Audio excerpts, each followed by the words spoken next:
Hi, I'm Ash and welcome to this review of the 2025 North Nova Pro. If we look at the structure of this wing, then we have an N-Weave 45 for the leading edge and strut, and matrix canopy for the canopy.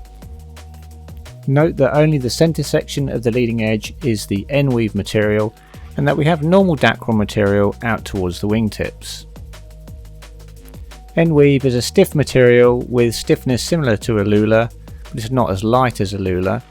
Matrix canopy is, I believe, an 82 GSM ripstop type material, so significantly more heavy duty than what many wing manufacturers use. It is the combination of the N-Weave, double seams, 82 GSM matrix canopy and the shift lock system on the strut that all add up to a rather heavy wing.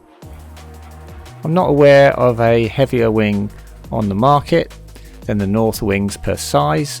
Yes, they're built to last, but they are also very heavy at around 3.2 to 3.3 kilograms with handles for a 5 meter sized wing.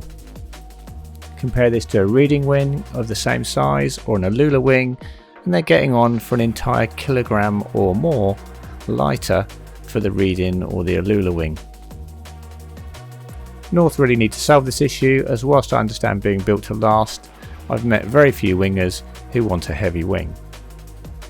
Okay, enough about weight. The wing has a carbon UDI strip on the leading edge to the wingtip to provide some better tension and reflex in the tips. We have Kevlar type reinforcements where necessary on the wingtip seams, end of the strut, wingtip ends and so on. The wingtips themselves have load spreaders as well as on the end of the strut where we have high loads. The wing features North's usual hyperflow valve for the strut and also for the leading edge, and there is a connection between the two with a pinch clip. Inflation pressures are 8 psi for the 4.8, and that is for both the leading edge and the strut. The handle system is the shift lock system, which allows you to position your boom or handles as you see fit.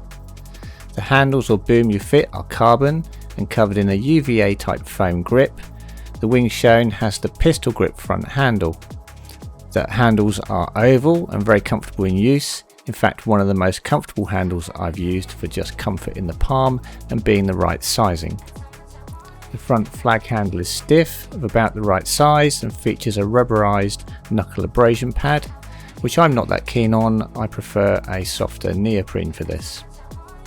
The wing comes with a decent Dyneema shock cord wrist leash with a Velcro wrist attachment and a swivel to stop it from getting tangled. The trailing edge features 2 stiff battens per wing and a doubling of the material across the trailing edge for longevity in this high load area. Overall, as per all North wings, the construction is very nicely done and built to last and of good standard and high quality. The wing features 2 windows along the strut. These are positioned reasonably well and provide some limited vision downwind through the wing. The canopy tension is quite taut and the wing features a relatively small amount of dihedral. Flagging it on the beach, it feels relatively stable, although true wave wings provide better stability, and this is more aimed at freeride. When flagged, the pressure in the front handle is neutral, with it not wanting to fly up or down. Okay, that's everything for wing construction. Let's move on to the review, and before doing so, and for full transparency, we need to cover some issues that were hit in doing the review of this wing. The first wing I received for review was faulty. It did not fly correctly, dived at the water and was lacking in power. This wing was replaced under warranty. I was asked not to use the pistol grip in the review as it had not had much testing, and to use the normal handles for the replacement wing.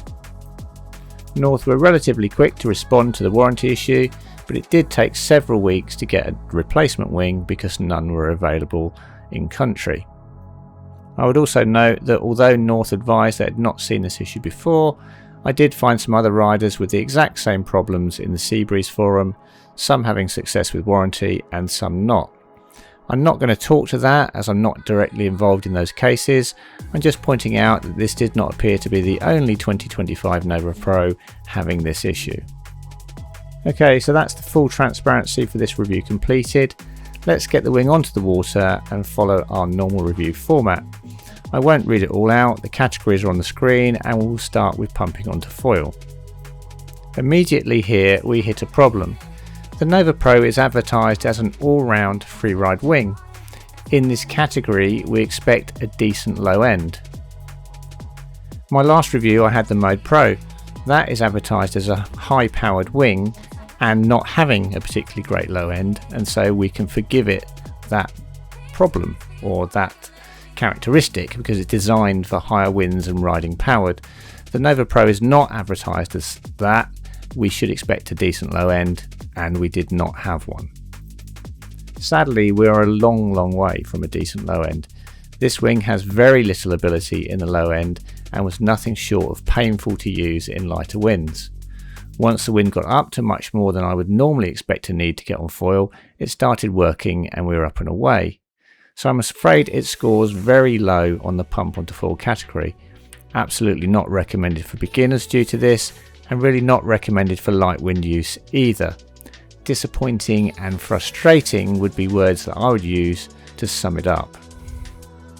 I couldn't find a pump technique that worked, and so I can't really talk to that. As far as I can tell, there wasn't one that made it work well, and that was part of the frustration of using it.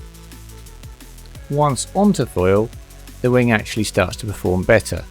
It's reasonably stable, although there is a slight tendency to dip the nose, like the wing that was replaced under warranty, but nothing like as aggressive. This aside, it is comfortable to use, it's balanced between the hands in terms of the power, and it handles gusts well with the occasional dip of the nose towards the water. I'm not sure I would have noticed this dip if the previous warranted wing hadn't been so aggressive in this regard, but having had one wing do it, I was perhaps sensitive to it doing it again. So having said the low end is pretty poor, the high end is actually better, although not as comfortable as the Mode Pro when pushing it and nowhere near as fast. If we move on to jibes, then for the most part it actually behaved pretty well.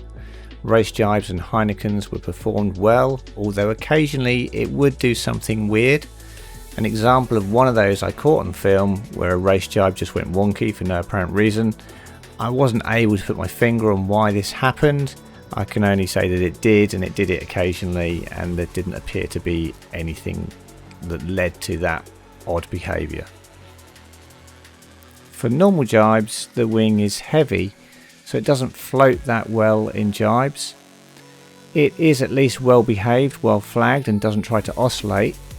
It does take a bit more effort to make it spin to the new direction due to its weight, and it doesn't particularly give off a very playful vibe in the jibe. For tacks, this was probably the highlight of its performance, and the same was actually true of the previous 2024 wing. It tacks very well and is probably one of the easiest and well-mannered wings to tack I've flown this year, which is really a small consolation given its performance in other categories. For jumps, it does provide some good support due to its stiffness when floating back down, but it didn't give me a huge amount of lift in jumps and felt a bit heavy and cumbersome to use. For flagging out, it's stable enough and well mannered, but due to its weight it hangs more tail low than most other wings. As previously stated, it's an average speed wing, the Mode Pro being a lot faster and fun to use for going fast. I didn't try to backwind this wing. If I'm honest, I was happy to take it back to the beach and swap it for something else, which is unusual for me as usually I enjoy testing products and will do the full suite of testing, but I just found this wing really frustrating. Okay, so let's move on to pros and cons. The pros are that it tacks well, it's well built and it's built to last.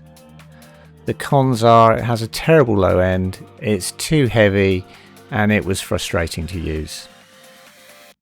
So who's this aimed at? Well, that I'm really not sure. I wouldn't give it to a beginner because the low end is awful. Similarly, I can't see an intermediate wanting to use a wing like this, or indeed an expert. I certainly wouldn't buy one. It is exceptionally rare that I find a product so thoroughly disappointing, but I'm afraid in this instance I can't recommend the Nova Pro at all. It needs work and is unfortunately a significant step backwards from last year's 2024 wing, which really only had one fault, which was being too heavy, and sadly even that has not changed for 2025.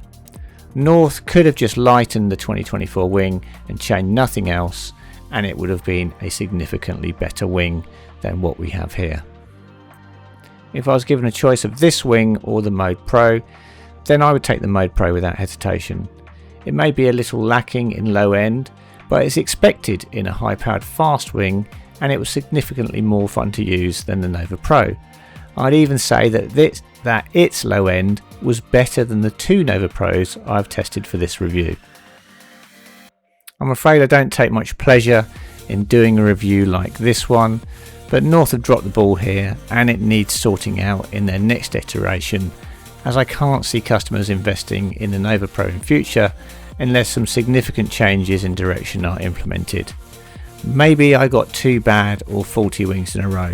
I can only test what I'm given and report honestly on the findings. As usual, I'd like to thank George at the Watersports Centre for the demo Nova Pro wing. Links are in the description. Some more positive reviews are in the pipeline, so let's just look forward to that and move on.